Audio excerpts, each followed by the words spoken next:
주의 거룩한 날 이렇게 예배 오신 교회 여러분을 진심으로 환영합니다. 이 시간 마음을 모아서 하나님 앞에 예배 드리겠습니다. 잠시 묵도하겠습니다.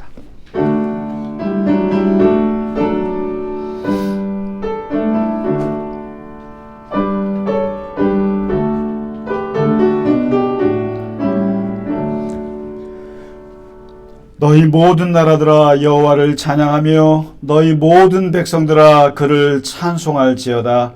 우리에게 향하신 여호와의 인자하심이 크시고 여호와의 진실하심이 영원하매로다. 할렐루야. 아멘.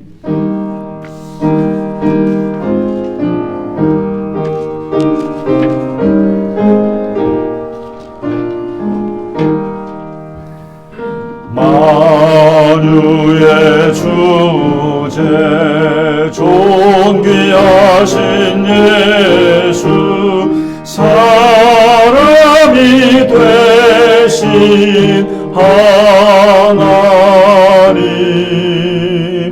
나 사모하여 영원히 섬길 내 영광 되신 주로다.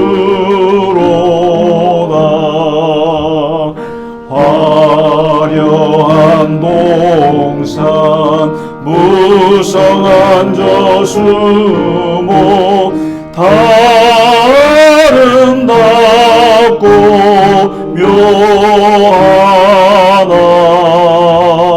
순전한 예수 더 아름다워 봄 같은 기쁨 주시네.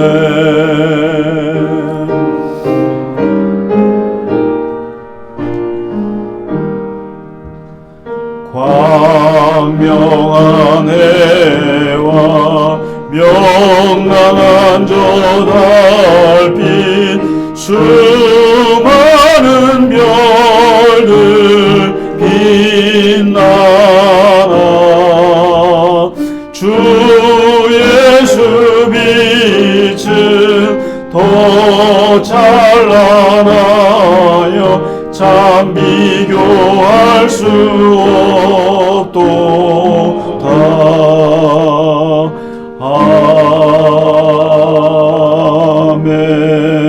아멘. 사도신경으로 우리의 신앙을 고백하겠습니다. 나는 전능하신 아버지 하나님 천지의 창조주를 믿습니다. 나는 그의 유일하신 아들 우리 주 예수 그리스도를 믿습니다. 그는 성령으로 잉태되어 동정녀 마리아에게서 나시고 본디오 빌라도에게 고난을 받아 십자가에 못 박혀 죽으시고 장사된 지 사흘 만에 죽은 자 가운데서 다시 살아나셨으며 하늘에 오르시어 전능하신 아버지 하나님 우편에 앉아 계시다가 거기로부터 살아있는 자와 죽은 자를 심판하러 오십니다. 나는 성령을 믿으며 거룩한 공교회와 성도의 교제와 죄를 용서받는 것과 몸의 부활과 영생을 믿습니다. 아멘. 오늘의 교독문 18번 시편 31편의 말씀입니다.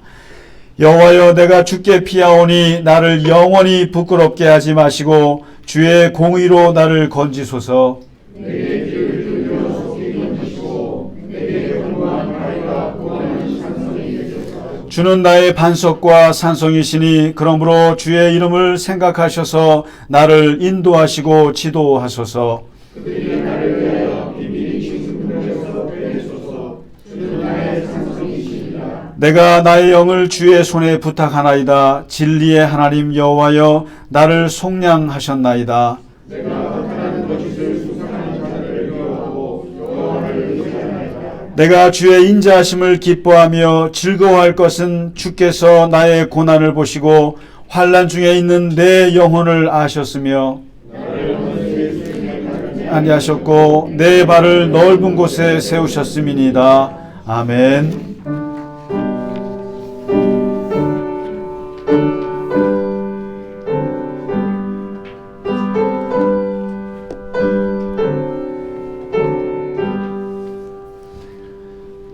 찬양 성부 성자 성령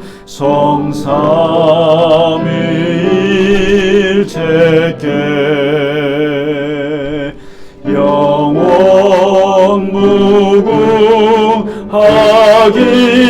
무궁하기까지 영광을 돌리세 영광을 돌리세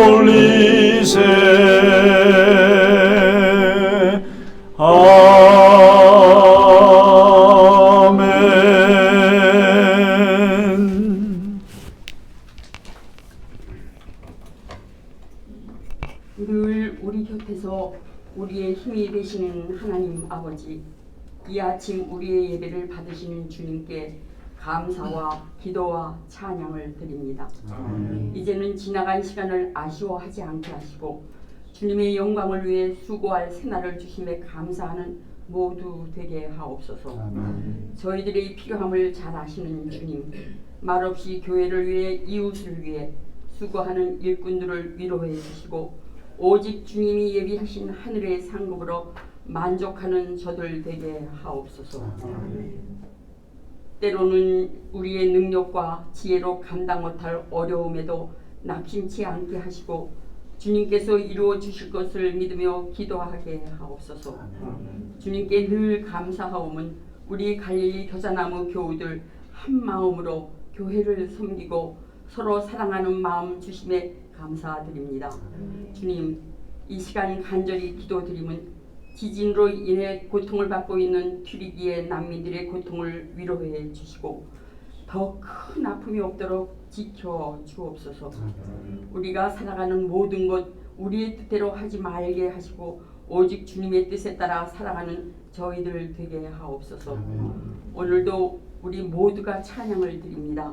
기쁘게 흥양하여 주옵소서. 주님의 귀한 말씀을 전하시는 목사님, 그 말씀에 위로받게 하옵소서. 이 시간 몸의 병과 마음의 병으로 힘들어하고 함께 예배 드리지 못하는 자녀들 주님 치료해 주시고 다음 예배에는 함께 할 수 있도록 도와주옵소서. 이루어 주실 줄 믿사오며 우리 주 예수 그리스도 이름으로 감사하며 기도드립니다. 아멘.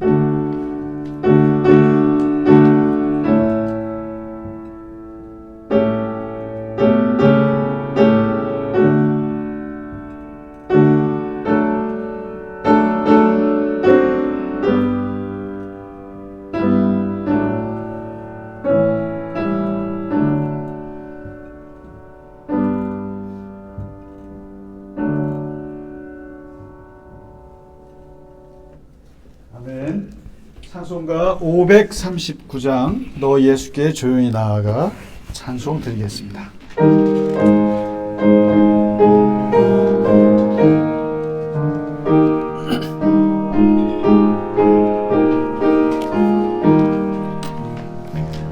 너 예수께 조용히 나아가 내 모든 짐 내려놓고 주 십자가 사랑을 믿어 죄사함을 너 받으라. 주 예수께 조용히 나가 내 삶을 쏟아놓으라. 늘은 미리 보시는 주님 그 은혜를 베푸시리. 주 예수의 은혜를 입어 내 슬픔이 없어지리. 내 이웃을 늘 사랑하여 너 받은 것 거저주라. 주 예수께 조용히 나가 내 마음을 쏟아놓으라. 늘은 미리 보시는 주님 베푸시리. 주 예수를 친구로 삼아 늘 내 옆에 모시어라. 그 영원한 생명샘 물에 내 마른 목 죽이어라. 주 예수께 조용히 나가 내 마음을 쏟아놓으라. 능히 보시는 주님 는 은혜를 베푸시리.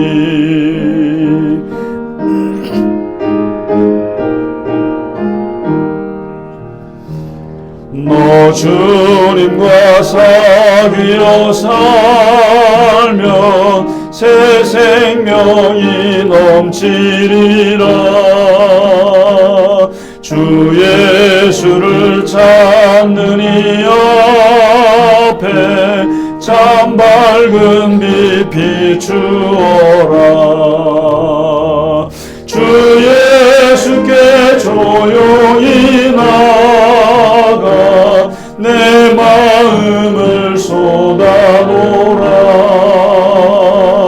능히 보시는 주님 그 은혜를 베푸시리.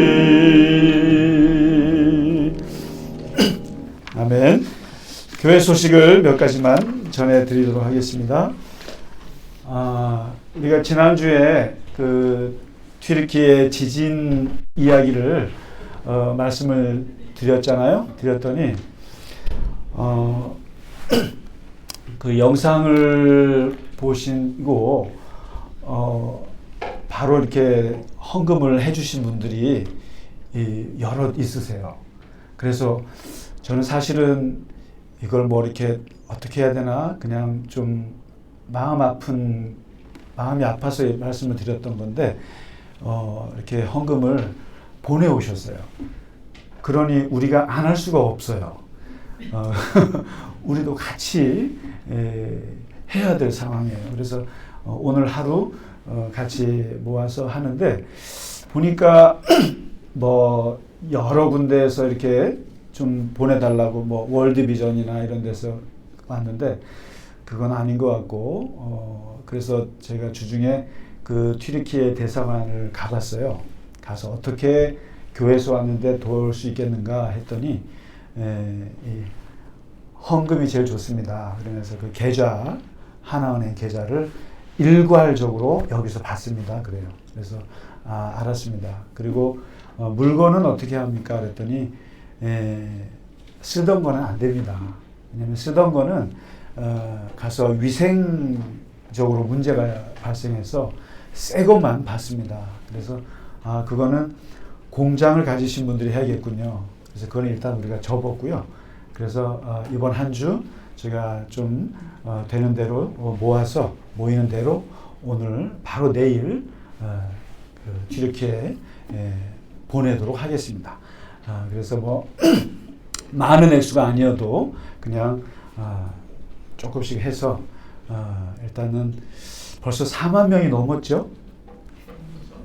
아마 10만 명이 넘어갈 거예요. 이게 어마어마한 지진이 됐고 사실은 시리아 난민들은 더 말할 것도 없고 그러니까 벌써 10년째 정부군과 반군 사이에서 그냥 그 공포의 나날을 보내다가 그것도 힘든데 지진까지 나서 또 이게 반군 쪽에 계신 분들은 정부군이 맞고 정부군 쪽에 사시는 분들은 반군들이 맞고 그래서 지원도 안 되고 정말 입장을 바꿔놓고 생각하면 끔찍한 일이죠.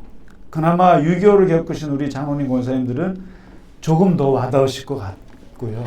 참 너무나 고통스러울 텐데 우리가 조금이라도 같이 동참하는 게 좋을 것 같고요.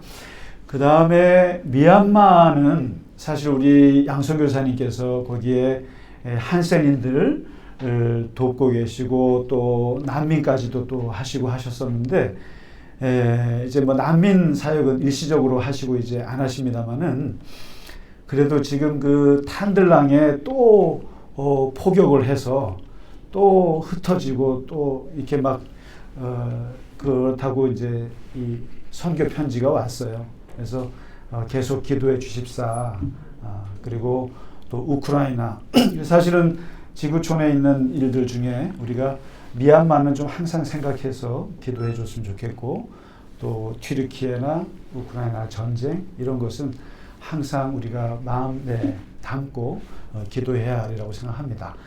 그리고 여전히 또 우리가 파주에 있는 또 우리 수진이네도 좀 생각해 주시고 그래서 매달 얼마씩 우리가 드립니다만은 또 한 3개월에 한 번씩은 이렇게 물품이 들어오면 좀 전달하려고 그래요. 그래서 지금 또 쌀도 들어오고 또 고급 이젤도 들어오고 했는데 거기에 조금 더 보태서 한 3월쯤에 또 이렇게 뭐 고기라도 좀 먹을 수 있게 이렇게 좀 보내려고 합니다. 그래서 같이 동참해 주시면 정말 고맙겠습니다. 네, 그리고 수요 성경 공부는 잘 하고 계신가요? 네, 뭐 검사를 안 하니까 할 수는 없고 오늘 네, 하여튼 재밌게 하고 있습니다. 그 이번 주에는 그 139편을 좀 집중해서 읽어오시면 저는 개인적으로 너무 좋아하는 말씀입니다. 이게 하나님의 전능하심이 어디까지 미치는가, 하나님의 임재하심이 어디까지 미치는가를 너무나 잘 보여준 시편인데 139편 한번 좀 공부하시고 오시면 좋을 것 같습니다. 네, 그리고 이 갈릴리 예수 산책은 잘 보고 계신가요?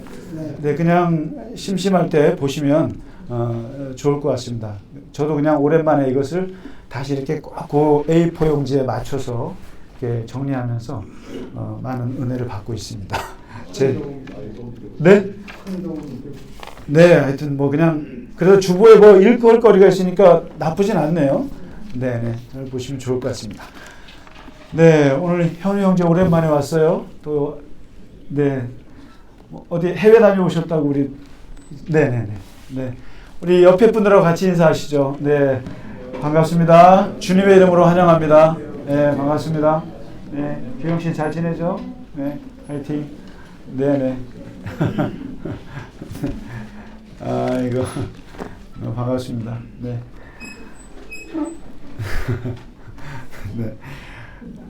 네, 오늘 드릴 찬양은 시편 119편에 있는 말씀을 가지고 만든 찬송입니다.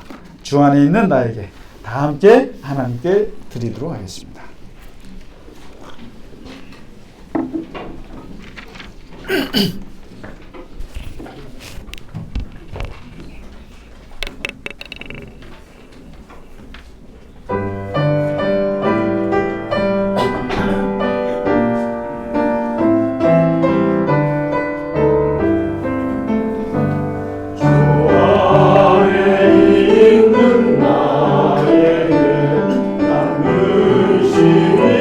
있으랴 십자가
네, 오늘 우리에게 주실 하나님의 말씀 보겠습니다. 누가복음 18장 9절에서 17절까지 말씀이 되겠습니다.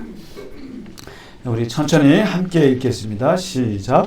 또 자기를 의롭다고 믿고 다른 사람을 멸시하는 자들에게 이 비유로 말씀하시되 두 사람이 기도하러 성전에 올라가니 하나는 바리새인이요 하나는 세리라. 바리새인은 서서 따로 기도하여 이르되 하나님이여 나는 다른 사람들 곧 토색 불의 간음을 하는 자들과 같지 아니하고 이 세리와도 같지 아니함을 감사하나이다. 나는 일해에 2번씩 금식하고 또 소득의 11조를 드리나이다 하고 세리는 멀리 서서 감히 눈을 들어 하늘을 쳐다보지도 못하고 다만 가슴을 치며 이르되 하나님이여 불쌍히 여기소서 나는 죄인으로소이다 하였느니라. 내가 너희에게 이르노니 이에 저 바리새인이 아니고 이 사람이 의롭다 하심을 받고 그의 집으로 내려갔느니라. 무릇 자기를 높이는 자는 낮아지고 자기를 낮추는 자는 높아지리라 하시니라. 사람들이 예수께서 만져주심을 바라고 자기 어린 아기를 데리고 오매 제자들이 보고 꾸짖거늘 예수께서 그 어린 아이들을 불러 가까이 하시고 이르시되 어린 아이들이 내게 오는 것을 용납하고 금하지 말라. 하나님의 나라가 이런 자의 것이니라. 내가 진실로 너희에게 이르노니 누구든지 하나님의 나라를 어린아이와 같이 받들지 않는 자는 결단코 거기 들어가지 못하리라 하시니라. 아멘. 어린 아기인가요? 어린 아기를 데리고 오매 했구나. 네. 오늘 예수님께서 이 비유 말씀을 지난주에 과부와 재판장 비유를 말씀을 하셨잖아요. 이 과부와 재판장 비유에서는 예수님께서 간절한 사람한테는 당할 장사가 없다. 그 누구도 간절함 앞에서는 다 무너지게 되어 있다. 그래서 이 간절한 기도에 대해서 말씀을 하셨거든요. 그런데 오늘 비유는 이것도 기도예요. 이것도 기도긴 기도인데 이 바리새인이라는 사람과 세리가 성전에서 이 기도한 것을 이렇게 비교하면서 하신 아주 간단한, 너무나 간단한, 누가 봐도 물어볼 것 없이 이해가 되는 그 기도 내용이에요. 그런데 왜 이 기도가 사실은 앞에 과부가 간절하게 기도한 것도 되게 중요하지만은 그것보다도 아주 기도의 기본, 기도라는 게 뭡니까? 하나님 앞에 이렇게 서는 거거든요. 하나님 앞에서 자기의 의사를 밝히는 거예요. 자기 얘기를 하는 게 기도인데 이 기도에 있어서 간절한 게 중요한 거야. 그래야 모든 걸 다 응답 받을 수 있어. 이렇게 얘기한 실용적인 얘기를 하신 거예요. 그런데 오늘 이 비유는 하나님 앞에 섰을 때 가장 기본적인 게 뭐냐? 가장 기본적인 것. 그리고 이것은 어떻게 보면 천국과 지옥을 갈라놓는 아주 기본 중에 기본의 태도를 얘기해 주는 거예요. 그야말로 그것을 기독교에서 뭐라고 말하냐면 바로 교만과 겸손을 말해요. 오늘 얘기하신 이 비유는 굉장히 위대한 비유이고 그리고 신앙생활에 있어서 기독교인에 있어서 어떻게 보면 천국과 지옥으로 사람을 갈라놓을 수 있는 덕이에요. 덕을 말해주고 있는 것이 하나가 교만의 악덕이고 하나가 겸손의 덕을 이렇게 말하는데 예수님은 여기서 교만이라는 말 쓰지 않으셨어요. 겸손하다는 말도 쓰지 않았는데 우리는 여기서 그것을 읽어낼 수가 있고 이것이 기독교에서 엄청나게 중요한 것이 됩니다. 뭐라고 말씀하시냐면은 예수님께서 자기를 의롭다고 생각하고 다른 사람들을 멸시하는 사람 이렇게 말합니다. 자기를 의롭다고 여기고 다른 사람을 멸시하는 사람에 대해서 내가 얘기해 줄게. 이게 뭘 말합니까? 이게 교만한 사람에 대해서 내가 얘기해 줄게. 이거거든요.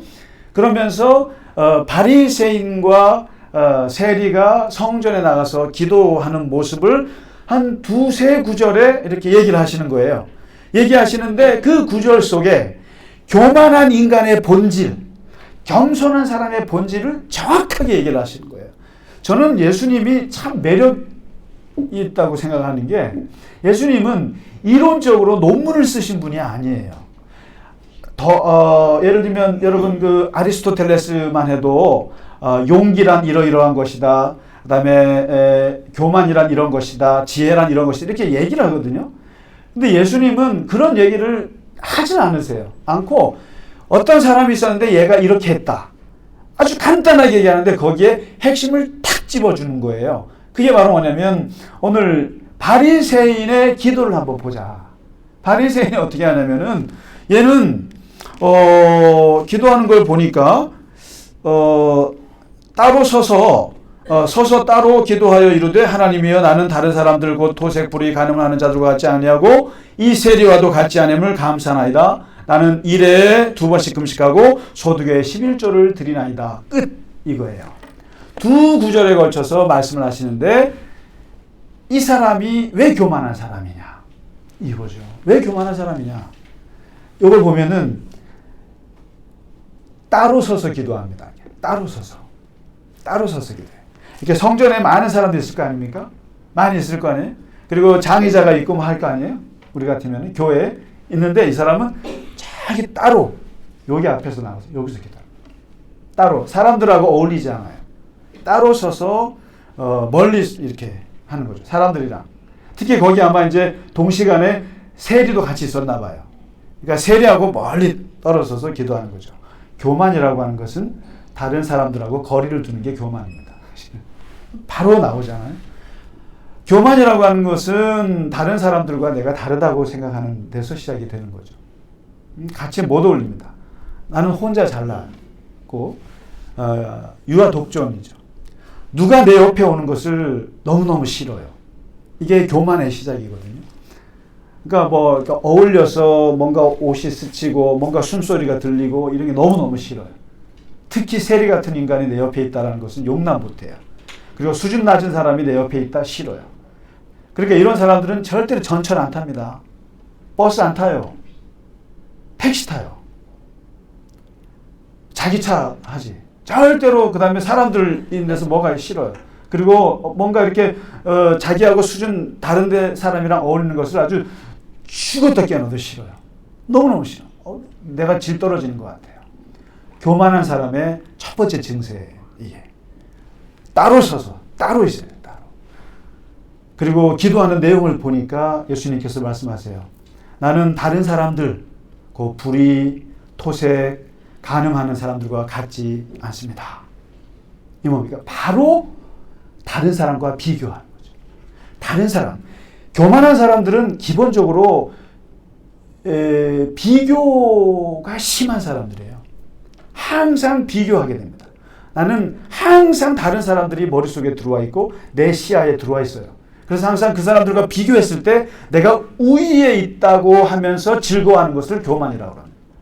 비교 우위적인 쾌락이 이게 저거예요. 교만이에요. 나는 저 사람들처럼 나는 돈 떼어먹지 않아. 토색하지 않아. 그래서 나는 너무너무 괜찮아. 나는 저 사람들처럼 불의를 행하지 않아. 사기치지 않아. 나는 간음하지 않아. 나는 선해.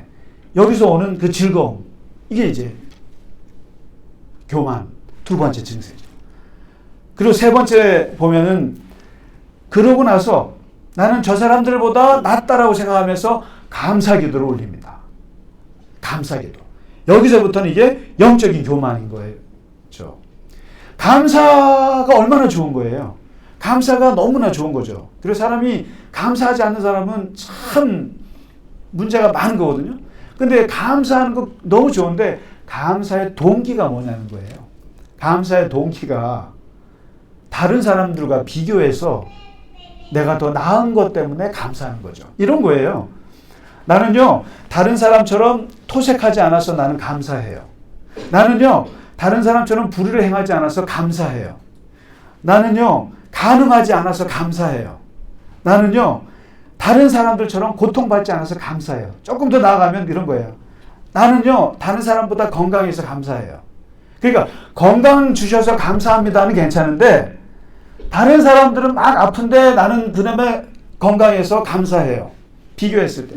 나는요, 그래도 지진이 나지 않아서 감사해요. 우리는요, 미얀마에 살지 않아서 감사해요. 비교 우위적인 감사가 동기인 거예요. 이게 교만인 거예요. 교만이에요. 그러니까 다른 사람들과 비교했을 때 내가 조금 더 나은 것 때문에 하나님께 감사해요. 여러분 감사하는 거 정말 조심하셔야 돼요. 어떤 면에서. 감사의 이유를 정말 우리 아이가 대학 붙어서 감사해요. 좋지요. 근데 항상 그 속에는 수많은 다른 아이들을 떨어뜨리고 올라갔어요. 그래서 우리는 항상 그런 감사할 때 약간 죄송한 감사가 들어가죠. 죄송한 감사. 적어도 그렇습니다. 그런데 이 바리새인은 그런 생각도 없어요. 그저 나는 다른 사람들보다 깨끗하게 사는 것 때문에 감사드리는 거예요. 이게 얼마나 교만한 건지를 이 사람은 모르고 있다는 거죠. 그리고 마지막으로 핵심적인 내용인데 이 사람은 계속 기도 내용 속에 뭘 말하냐면은 나는 일주일에 2번 금식해요. 저는요 꼭 11조를 드려요. 이게 뭡니까? 저는 항상 예배 드려요. 항상 주일날 꼭박박 지켜요. 저는 항상 완벽하게 봉사와 구제를 항상 실천했어요. 이게랍니다. 이게 뭐냐면은 교만한 사람의 특징은 뭐냐면 항상 자기의 행위를 이야기합니다.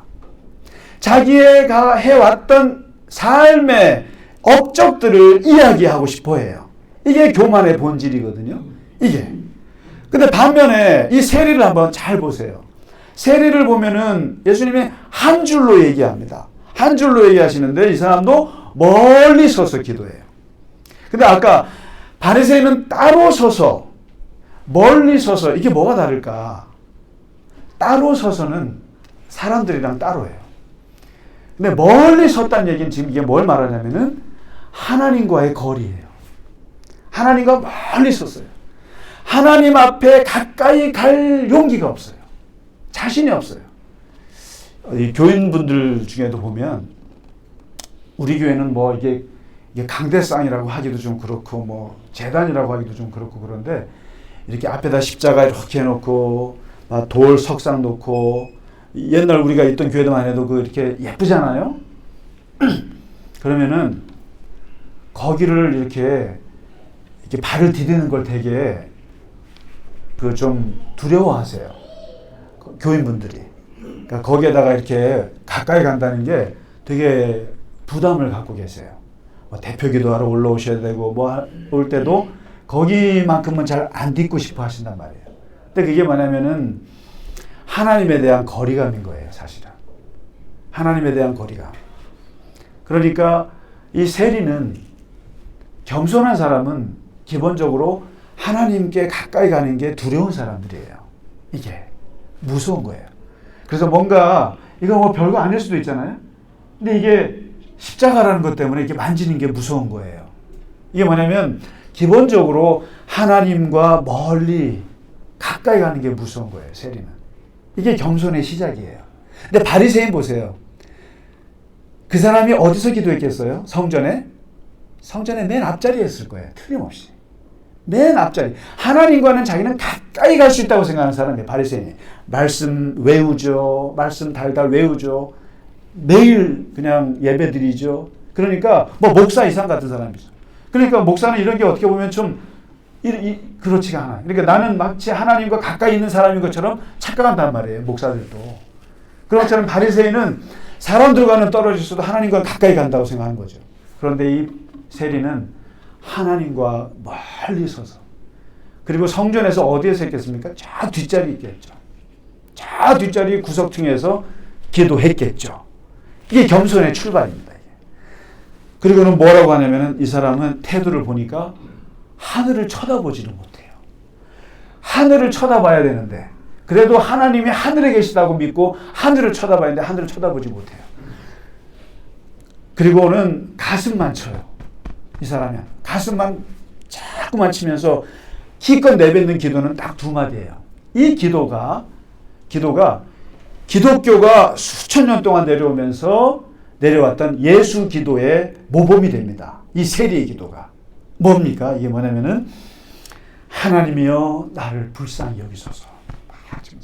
나를 불쌍히 여기소서. 나는 죄인으로서이다. 이 두 마디밖에 없어요. 바로 이 세리의 기도를 사람들이 예수 기도라고 해가지고 이것만 하라는 거예요. 하나님 앞에. 그래서 많은 수도원에서 이 예수 기도가 전통적으로 내려오고 있어요. 그러면서 많은 사람들이 여러 기도를 하지만 이 기도를 하라는 거예요. 가장 겸손한 기도. 그리고 하나님 앞에서 가장 하나님이 좋아하시는 기도가 무엇이겠는가? 그것은 바로 하나님이여 나를 불쌍히 여기소서 나는 죄인으로서이다. 이것을 수백 번 반복하라는 거예요. 키리에 나를 불쌍히 여기소서. 주님 나를 불쌍히 여기소서. 나는 죄인으로서이다. 이 기도거든요. 이 세리가 이 기도만 하는 거예요. 제가 무슨 죄를 지었습니다. 뭐 했습니다. 이런 거 한마디 없어요. 그리고 제가 뭐 했습니다. 그래도 하나님 제가 이런 선한 일 했고 봐주세요. 이런 거 없어요. 그저 가슴을 치면서 하는 기도라는 것은 저를 불쌍히 여기소서 저는 죄인으로서이다. 이렇게 얘기하거든요. 그러면서 네 번째 이 겸손의 본질이 뭐가 나오냐면은 이 세리는 계속 자기의 기도의 관심이 무엇냐면은 자기 존재에 대한 관심이에요. 잘 보세요 한번. 아까 바리새인은 자기 행위에 대한 관심이에요. 내가 뭐 했어. 그래서 제가 자서전을 쓰지 말아라고 말하는 게 많은 사람들이 많은 위대한 사람들이 자기 자서전을 써서 남기고 싶어해요. 저는 교만의 발로라고 생각해요. 인간이라고 하는 것이 그 우주의 어마어마한 거에 점도 안 되는 그 인생인데 자기가 살아봐야 100년도 못 사는 그 인생에 얼마나 많은 업적을 남겼다고 그것을 굳이 남기겠다고 자서전을 써요. 자서전은 사람의 인생에 대해서는 남이 써줘야 위대한 거예요. 남이 나에 대해서 써주는 것이 진짜 위대한 전기인 거예요. 내가 내 자서전을 쓰고 앉아있어요. 그렇죠. 내 삶을 내 자식들에게 남겨주는 게 중요하죠. 그런데 만일에 그것이 나의 행위를 누군가에게 알리고자 하는 거라면 그것은 교만이에요. 그러니까 이 바리새인은 계속 자기의 업적을 얘기해요. 11조를 했다. 나는 금식을 했다. 나는 예배를 드렸다. 무엇을 했다. 이것을 계속 기록해 놓는 거예요. 그런데 세리는 자기의 존재에 대한 관심만 있어요. 내가 죄인입니까? 하나님 내가 죄인입니다. 나의 존재가 누구냐. 이걸 갖고 얘기하는 거죠. 세리는. 그래서 이게 이 두 가지 기도를 놓고 예수님께서 얘기를 하시는 거예요. 정말 교만한 기도가 얼마나 위험한 것인지 오늘 예수님께서 그건 말씀을 하지 않으세요. 그러면서 그 다음 이야기에 이런 이야기가 나와요. 어린 아이들을 데리고 왔어요. 어린 아이들 데리고 오니까 제자들이 애들을 데리고 와 예수님 앞에. 그 당시에는 어린 아이와 여자는 사람이 아니에요. 그래서 어떤 인구수를 할 때 넣지를 않습니다. 여자와 아이는. 그러니까 여자와 아이가 예수님 앞에 와서 뭐 안수받겠다 천만의 말씀 안 되는 거거든요. 근데 막 제자들이 쫓아내려고 하니까 예수님께서 화를 내시면서 아이를 데리고 안수하시면서 하시는 말씀이 이 말씀이에요. 이 어린 아이와 같지 않으면 천국에 들어올 자가 없다. 바로 이 어린 아이를 지켜 세워주시면서 천국에 들어올 사람은 이 어린 아이와 같이 천국을 받드는 자여야 한다.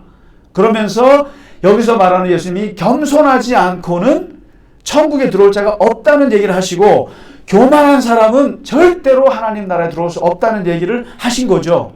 그러면서 우리가 공동체 고백에 보시면 겸손이라는 말을 집어넣었잖아요. 10가지 중에. 왜 그렇게 수많은 중요한 덕목들 중에 겸손을 넣었겠습니까? 왜 우리는 갈릴리 겨자나무 교회는 겸손이 마치 10계명 중에 하나인 것처럼 넣었겠어요? 어거스틴에게 사람들이 물어봤어요. 내가 기독교인이 되었는데 내가 정말 기독교인으로서도 꼭 갖추어야 할 3가지 덕목 좀 얘기해 주세요. 꼭 지켜야 될 거. 그랬더니 첫째는요. 첫째는 겸손이에요. 둘째는요. 겸손이에요. 셋째는 뭐겠어요? 셋째는요. 겸손이에요. 왜 어거스틴이 겸손을 세 가지를 다 겸손을 얘기했겠느냐라는 거예요. 이게 잘 생각해 보세요. 제가 일주일 내내 이것을 생각하면서 오늘 이 설교는 제가 보통 2페이지 이상을 안 쓰는데 이 교만에 대해서 하다 보니까 4페이지를 써왔어요. 근데 이것을 어떻게 20분 만에 끝내지? 근데 그만큼 이 교만의 문제가 너무나 중요한 거예요. 그래서 저도 한번 일주일 내내 생각해 봤어요. 내가 교만해졌을 때가 언제인가 그 감정들을 계속 체크해 봤어요. 근데 분명한 것은 교만이라고 하는 것은 금방 알아챌 수 있어요. 교만이라는 것은. 근데 겸손은 알아챌 수가 없어요. 다시 말해서 내가 겸손해졌다라고 하는 순간 그건 교만이에요. 그렇지 않아요? 그러니까 겸손은 이룰 수가 없는 미지의 거예요. 도저히 내가 내가 낮아졌다라고 말할 수 없어요. 사람들은 그러죠. 나는 정말 땅바닥을 쳤어. 나는 내 인생에 땅바닥을 쳤어 라고 얘기하지만 사실은 땅바닥 밑에도 지하 몇백 미터, 몇천 미터가 있어요. 그러니까 땅바닥을 쳤다고 해서 겸손한 게 아니란 말이에요. 그러니까 겸손은 사람이 알 수가 없는 거예요. 그것은. 내가 아무리 겸손에 이루고 싶어도 내가 이뤘는지 모르고 그래서 겸손한 사람은 자기가 겸손한지를 몰라요. 그런데 교만은 금방 알아챌 수가 있어요. 그리고 이 교만에 이르는 순간 하나님과의 관계는 끝이에요. 그래서 성경에 보면은 교만은 패망하는데 제일 선봉이다. 그리고 거만한 마음은 넘어지는데 앞잡이다. 사람이 넘어지고 싶으면은 교만해지면 바로 넘어집니다. 그리고 여호와께서 미워하시는 것이 6개, 7가지가 있다는 거예요. 6개, 7가지가 있는데 그러면서 쭉 7가지를 제시하는데 첫 번째 교만한 눈, 거짓된 혀, 피를 흘리는 손 쭉쭉쭉 나와요. 7가지 하나님께서 싫어하시는 것 얘기하는데 그 넘버 1이 교만한 눈이에요. 교만한 눈. 이 교만한 눈. 그래서 이 교만한 눈은 하나님께서 그 교만한 사람은 곧바로 집을 허문다는 거예요. 그래서 C.S. 루이스라고 하는 영국의 그 유명한 평신도 신학자가 이분은 영문학자죠. 근데 이분이 순전한 기독교라는 책을 썼어요. 이분은 어떻게 해서든지 이 사람은 평신도이기 때문에 평신도의 마음을 잘 알아요. 신학자들은요. 어쩌면 그렇게 재미없게 말하는지 몰라요. 근데 이분은 영문학자이고 또 신학적인 그것이 아주 있으셔서 일반 평신도 분들이 아주 알아듣기 쉽게 그렇게 책을 잘 쓰시는 분이에요. 근데 이분이 순전한 기독교에서 가장 큰 죄라고 하는 챕터가 있어요. 그 가장 큰 죄. 이게 뭐지? 가장 큰 죄라고 하는 부분을 보면은 이분이 바로 교만을 여기서 다뤄요. 교만을 다루는데 한마디로 뭐라고 말하냐면은 교만은 다른 여러 가지 죄들의 그러니까 다른 여러 가지 뭐 탐욕이니 분노니 시기니 질투니 탐식이니 온갖 많은 죄들이 있지만 그 죄들은 교만에 비하면은 벼룩에 물린 것과 같다 그랬어요. 세 발의 피다라는 거예요. 그러니까 다른 죄들은 아무리 커도 교만에 비해서는 세 발의 피다. 왜냐하면 다른 죄들은 사탄이 동물적인 본능을 이용해서 우리를 죄짓게 해요. 쾌락, 동물적인 본능이에요. 본능을 이기지 못하는 거예요. 탐욕, 본능을 이기지 못하는 거예요. 탐식, 본능을 이기지 못하는 거예요. 다 이 동물적인 본능 때문에 죄를 짓는 게 대부분이에요. 그런데 교만이라고 하는 것은 동물적인 본능으로 나오는 것이 아니라 이건 어디로부터 나왔냐면은 지옥에서 곧바로 튀어나온 것이다. 이렇게 얘기해요. 지옥에서 곧바로 튀어나오는 게 교만이라는 거예요. 그래서 사탄이 원래 천사였다는 거잖아요.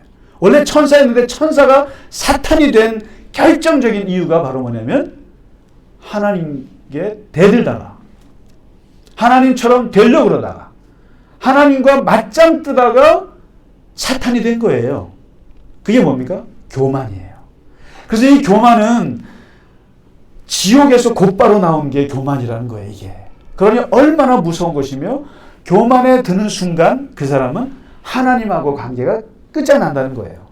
그러면서 이 C.S. 루이스가 뭐라고 말하냐면은 교만은 경쟁이 없으면 우리에게 교만도 없었을 것이다.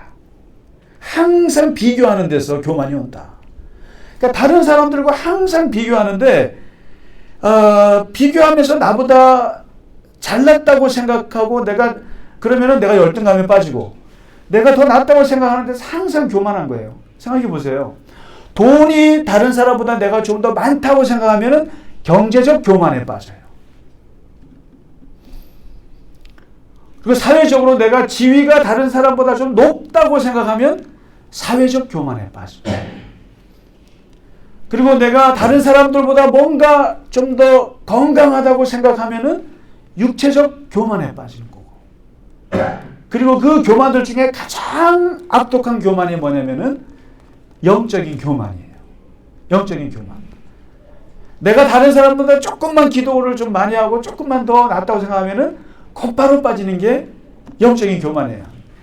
어떤 교회에 권사님이 계셨는데 그 권사님이 20년 동안 새벽기도를 빠지지 않으신 거예요. 새벽기도를 빠지지 않고 항상 새벽마다 나가서 기도하고 항상 하나님 앞에 간절히 기도하는 그 생활을 20년을 했어요. 여러분 어떻게 생각하세요? 새벽기도를 우리 교인분 중에 목사도 안 하는데 매일같이 나오셔서 기도하시면은 얼마나 대단하시겠어요. 그러니까 그 권사님은 항상 교회에서 존경받고 그랬어요. 그런데 하루는 그 권사님이 아침에 몸이 안 좋으셔가지고 이렇게 일어나지 못하는 거예요. 일어나지 못해서 교회를 못 가겠다라고 이러고 있는데 누군가가 와서 깨워요. 자꾸만 깨워요. 자꾸만 빨리 일어나라고. 누가 깨웠을까요? 누가 깨웠을까요? 네? 누가 깨웠을까요? 알람이 깨웠다고요? 아이고 똑똑하시네. 알람이 깨우죠. 그렇죠. 자꾸만 깨우는데 형체가 있더래요. 깨우는데 그런데 이렇게 해서 누구세요? 이렇게 보니까 직감적으로 하나님을 만났을 때랑 사탄을 만났을 때 여러분 느낌이 다른 거 아시죠? 하나님을 만났을 때는 이게 온몸에 오싹한 적 없어요. 근데 온몸이 오싹하더래요. 오싹하면서 보니까 사탄이에요. 사탄이 깨우고 돌아가는 거예요. 왜 사탄이 그 권사님을 깨웠을까? 왜 깨웠을까? 빨리 얼른 가서 기도하면서 김 장로님은 왜 안 나왔대? 목사님 설교는 왜 저런데? 목사님은 왜 저렇게 설교할 때 졸고 앉아있대? 새벽부터. 그러면서 계속 기도하면서 그러라고 기도하면서 계속 다른 장로님 교회 안 나오신 분들 뭐라고 그러면서 목사님 흉보면서 계속 기도하라고. 그래서 C.S. 루이스는 뭐라고 말하냐면 교만은 영적인 암이다 그랬어요. 암이다. 암. 이게 여기에서 퍼져서 다른 것들을 다 죽인다는 거예요. 다 죽이는데 그래서 뭐냐면 요 암덩어리 하나만 키우면 되는 거예요. 그러니까 사탄은 크리스찬들의 뭘 보냐면은 바로 교만이라는 것만 하나만 잘 키워놓으면 다른 건 다 괜찮아요. 다른 건 뭐 순결하게 사세요. 절제하며 사세요. 용기 있게 사세요. 그런 것 정도는 사탄이 다 봐줄 수 있다는 거예요. 그런데 이 교만한 암덩어리만 잘 키워놓으면 요게 그러니까 동상 정도는 충분히 고쳐줄 수 있다는 거예요. 사탄이. 그 정도는 다 줄 수 있어서 암만 하나 걸리면 된다는 거예요.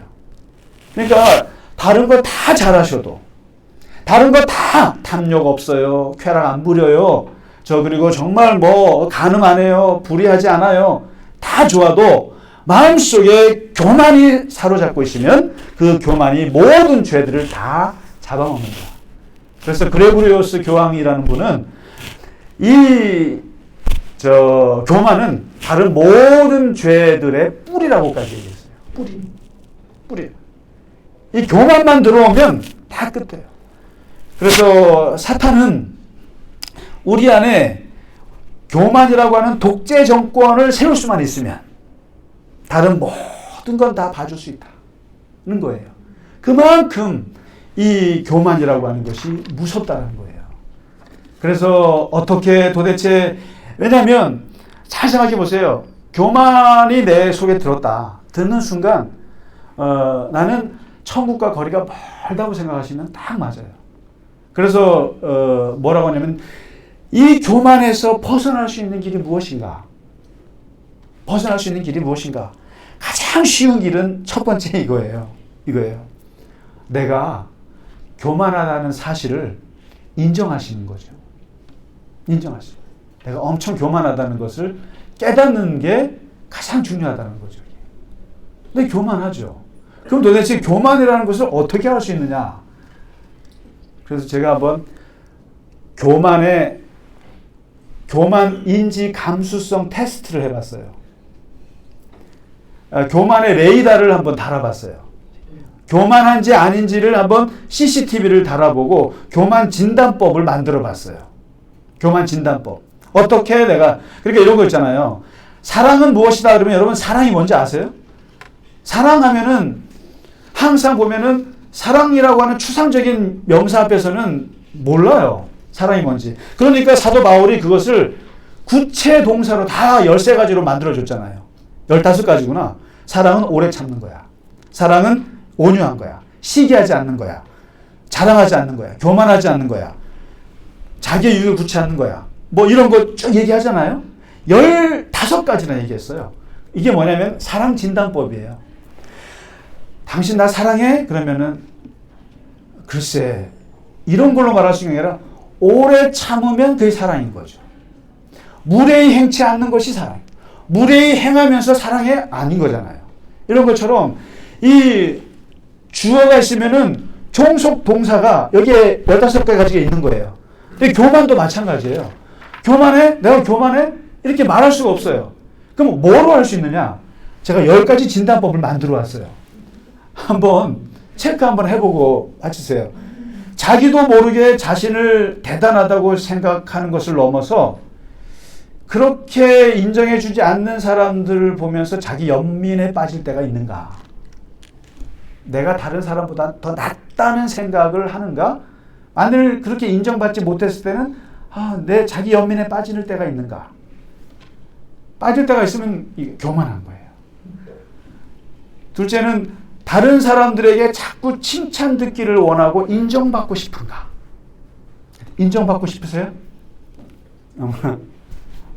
예, 교만하신 거예요. 예.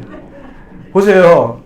나는 교만하지 않아라고 말할 수 있냐 이거예요. 보세요. 세 번째, 남의 말을 듣기 싫어하고 내 생각에 맞는 것만 반응하는가.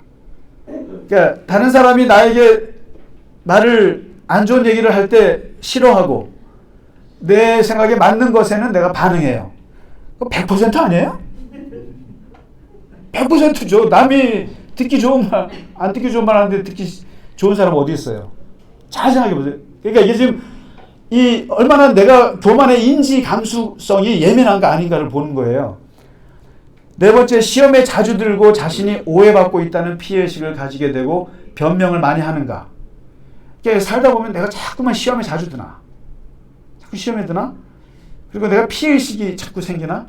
그리고 뭐라 그러면 내가 자꾸 내 변명을 자꾸 하게 되나? 한번 생각해 보자는 거죠.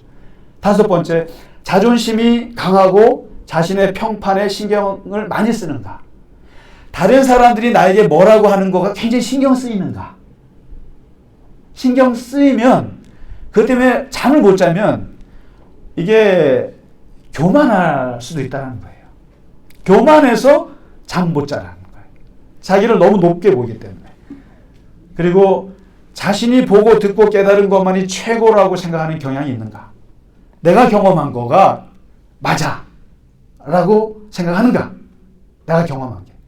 내가 70억 인구 중에 경험한 게 얼마나 된다고? 근데 그게 맞다라고 주장하는가? 그래서 우리가 보면은 세대 간의 대화가 안 되는 게 그런 거죠. 네가 6.25를 경험해봤어?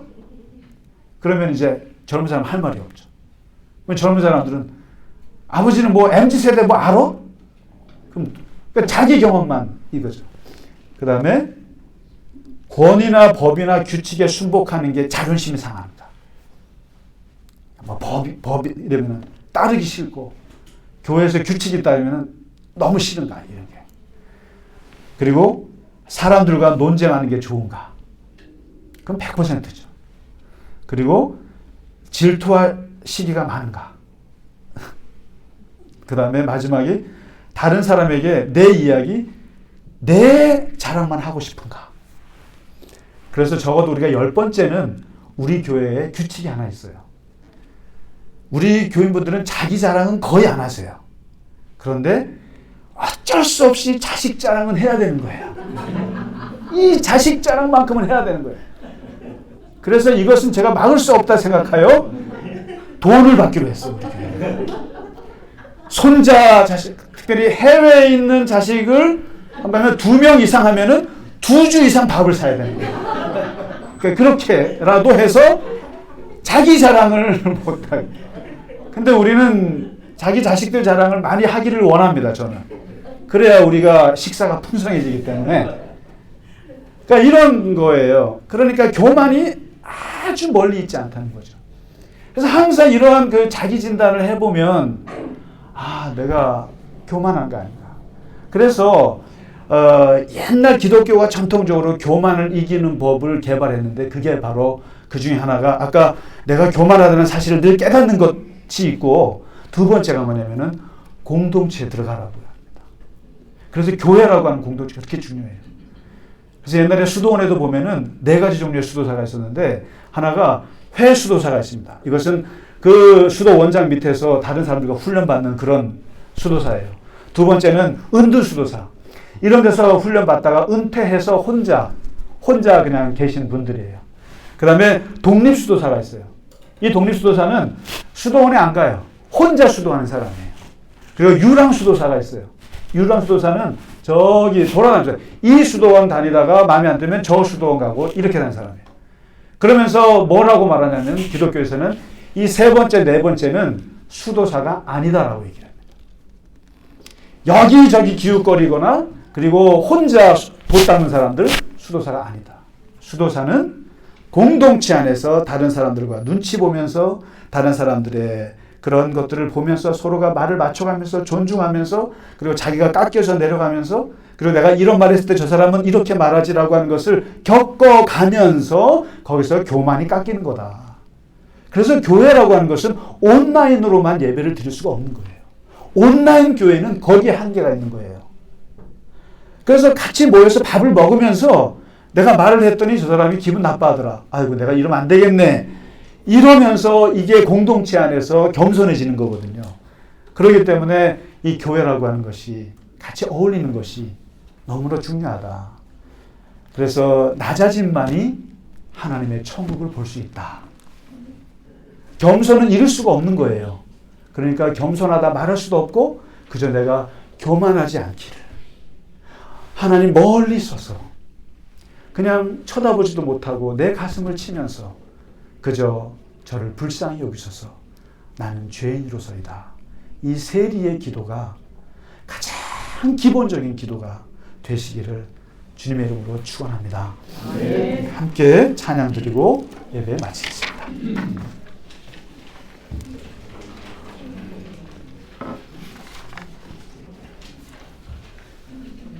찬양하라 내 영혼아.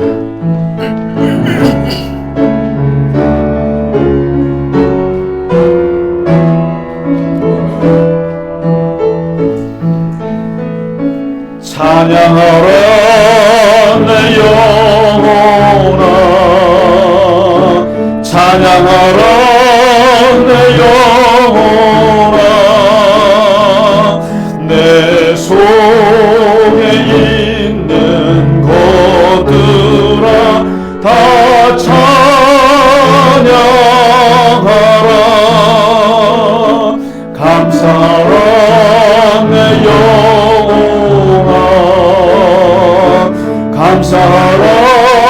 내 영혼아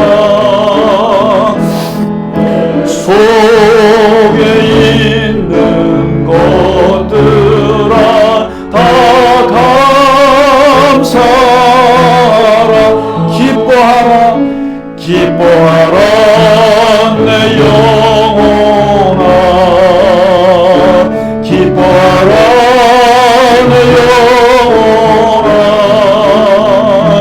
내 속에 있는 것들아 다 기뻐하라.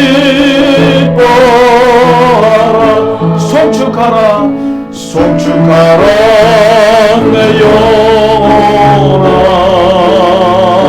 송축하라 내 영혼아 내 속에 있는 것들아 다 송축하라. 하나님 아버지, 우리는 세례와 같은 마음으로 하나님 앞에 나오기를 원합니다. 하나님, 우리를 늘 불쌍히 여겨주시고 하나님, 우리가 주 앞에 죄인인 것을 잘 알고 있습니다. 아버지 하나님, 우리가 또한 얼마나 교만한 존재인지 하나님께서 아십니다.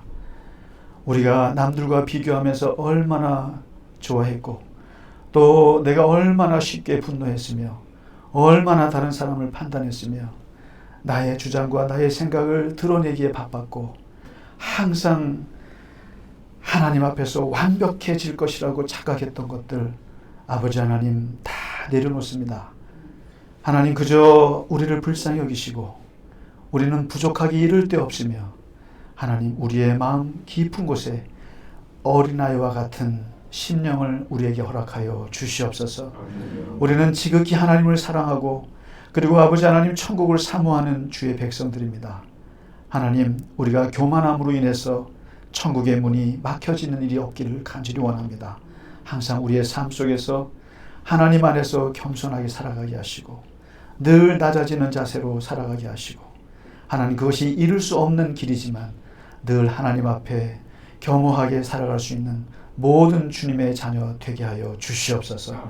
아버지 하나님, 그래서 우리가 하나님을 더욱더 사랑하게 하시고 더욱더 주님 안에서 동행하며 살아갈 수 있는 주님의 귀한 자녀로, 주님의 제자로, 그리스도의 종으로 살아가게 하여 주시옵소서. 이 시간 주 앞에 드린 예물 위에 함께하여 주옵시고 이 물질이 쓰여지는 곳에 죽어가는 생명들이 살아나게 하여 주옵시고 하나님의 나라가 이루어지게 하여 주옵시고 그 드린 손길 위에 하나님의 큰 은혜와 축복으로 늘 함께하여 주시옵소서.